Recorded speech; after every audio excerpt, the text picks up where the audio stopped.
Allez, maintenant, on rentre au cœur du mécanisme, c'est-à-dire lui là. Moi, je l'appelle Joe, appelez-le comme vous voulez, moi je l'appelle Joe. Je rentre au cœur de Joe.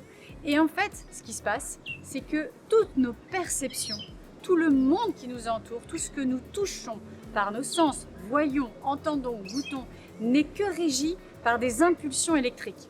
Vous le savez, vraiment, vous l'apprenez, vous le voyez, vous commencez à le voir au collège, puis au lycée, les adolescents.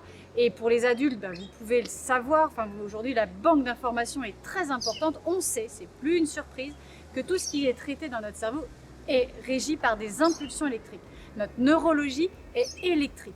Donc toutes les informations en fait, que nous voyons, ressentons, vivons, tout ce qu'on saisit par nos sens de l'extérieur est traité dans le noir de notre cerveau par fréquence, par impulsion électrique et est retraduit dans notre cerveau. Pourquoi je vous ai parlé des paradigmes? Pourquoi je vous parle des 3 grandes étapes cérébrales, les 3 grandes crises? Pourquoi? Parce qu'à ce moment-là, on calibre notre cerveau. Notre cerveau va être un peu comme notre grande plateforme, notre grand filtre qui va nous permettre de voir ou pas, de ressentir ou pas, d'entendre ou pas, en fait, tout ce qui nous entoure. Tout va être saisi, tout va être intégré, tout va être vu, entendu, goûté, senti, ressenti, tout. Tous nos sens sont actifs. Tout est enregistré. Mais notre conscience, notre perception, nos conclusions vont être régies en fonction de notre mécanisme électrique de qu'est-ce qui est important pour moi, qui je suis, sur quoi je mets de l'importance, qu'est-ce que je vois. Bref, cette phrase qui dit « nous renforçons ce sur quoi nous nous centrons ». Sur quoi je place mon attention?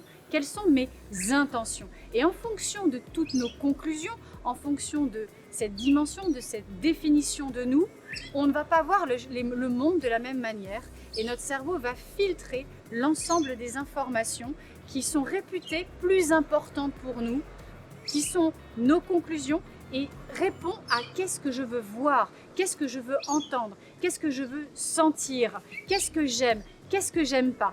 C'est ça qu'il faut comprendre en fait, c'est que notre cerveau n'est que en fait le régisseur de nos conclusions et va mettre en avant ce qui est important pour nous et ce qu'on décide de voir. Je vais prendre un exemple concret pour vous le dire.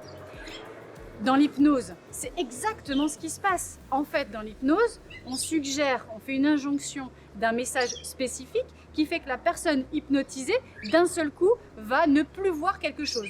Il y a parfois des exercices qui sont faits, qui sont très drôles. On met quelque chose dans la main de quelqu'un. Ça vous est déjà arrivé, hein. Je suis sûre que ça vous est déjà arrivé. En fait, comme vous êtes sûr de ne pas le trouver, vous ne pensez pas qu'il est dans votre main, ou vos lunettes sur votre tête, ou bref, le sel qui est juste devant vous sur la table, eh bien, vous n'allez pas le voir. Pourtant, il est là. Pourtant, les autres le voient autour. Pourtant, la figurine, elle est bien dans la main. Le sel, il est bien sur la table. Vous voyez, la dimension autour de nous, elle est bien là. Eh bien, on ne va pas le voir. Pourquoi? Parce que dans notre cerveau va répondre d'abord à la certitude qu'on ne va pas le trouver, à la certitude qu'il n'est pas là, que les lunettes ne sont pas sur notre tête, elles sont ailleurs, ou qu'on est parti dans des pensées et qu'on n'y pense pas et qu'on n'est pas attentif en fait exactement à tout l'environnement. Vous voyez ce que je veux dire? C'est très intéressant. En fait, c'est là où les croyances vont quand même avoir quelque chose de très important. Si on a peur de quelque chose, si on croit ou pas dans quelque chose, si on met de l'importance dans l'attitude de quelqu'un et qu'on ne va voir que ça, si on polarise sur par exemple le comportement d'un prof ou d'une personne ou d'un amoureux, une amoureuse, en fait, on va voir que ce qui est réputé important pour nous et plus du tout la globalité de la scène. Vous voyez?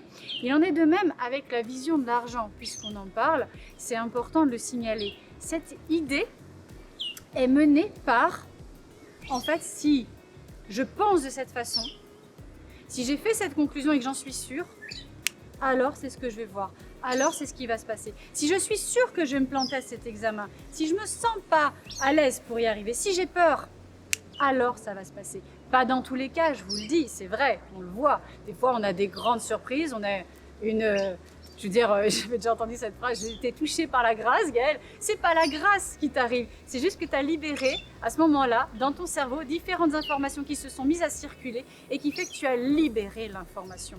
Aujourd'hui, être nul dans quelque chose, ça n'existe pas. Vous pouvez l'avoir vu, vous pouvez l'expérimenter, vous pouvez en avoir fait la conclusion. Mais je vous le dis, ça n'existe pas. Ça n'est que régi par votre perception qu'est-ce que vous percevez, vous entendez, vous définissez du monde extérieur et comment vous le traduisez dans votre cerveau en fonction de vos croyances, ce sur quoi vous placez votre attention. Si vous êtes sûr que vous allez vous planter, si vous êtes sûr que vous n'êtes pas bon en maths, en histoire géo ou dans une manière où vous allez échouer à quelque chose, alors ça va se passer parce que votre cerveau, moi, Joe, répond exactement à ce que je veux. Le cerveau ne fait pas ce qu'on veut, il fait ce qu'on lui dit avec précision. Donc si on lui répète et lui répète et lui répète dans l'environnement qu'on voit que cette information, elle est traduite, on fait cette conclusion systématique sur cette situation, alors c'est ce qui va produire, alors c'est ce qui va se passer. Comme je suis sûre que je ne vais pas voir le sel, comme elles sont où mes lunettes alors qu'elles sont sur ma tête, j'ai cette figurine, j'ai dans la main, je ne la vois pas.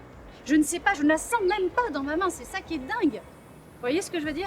Mais la beauté de la chose, c'est que si ça existe dans ce sens, en fait, on peut inverser le mécanisme. On peut proposer à notre cerveau autre chose. Nos perceptions, on peut les étendre. On peut renforcer notre attention sur autre chose. Vous voyez ce que je veux dire? Ça, c'est important parce que c'est l'exercice qui va suivre. Comment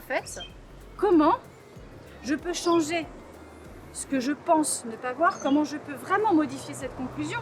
Comment je peux réarticuler, reprogrammer mon cerveau, lui proposer autre chose, en fait une autre circulation électrique pour me permettre d'accéder à ce que je veux, pour me permettre d'accéder à ce que je veux réussir. Qu'est-ce que je dis à mon cerveau? C'est quoi mon langage interne? Et par quoi je peux le renforcer? Par quoi je peux le changer? Par quoi je le remplace? Parce que le cerveau n'aime pas le vide, ça aussi. Si vous voulez changer une habitude, il faut absolument la remplacer par autre chose. Parce que si vous changez quelque chose trop brutalement, mettons brutalement, mais que vous le changez trop rapidement et que vous ne le remplacez pas tout de suite par une nouvelle habitude, c'est là où les habitudes ont la vie dure. Le cerveau, lui, électriquement, il a un sillon, il a un schéma neurologique en fait. Et quand une situation se passe, il va suivre le mécanisme que vous lui avez donné, les conclusions que vous lui avez données, le circuit que vous avez imprimé chez vous. Et si vous voulez changer quelque chose, eh bien, il faut lui donner autre chose. Il faut remplacer l'ancien, un paradigme, par la nouvelle loi, celle que vous avez décidée, celle qui est importante pour vous. Et tout de suite, je vais vous expliquer comment faire.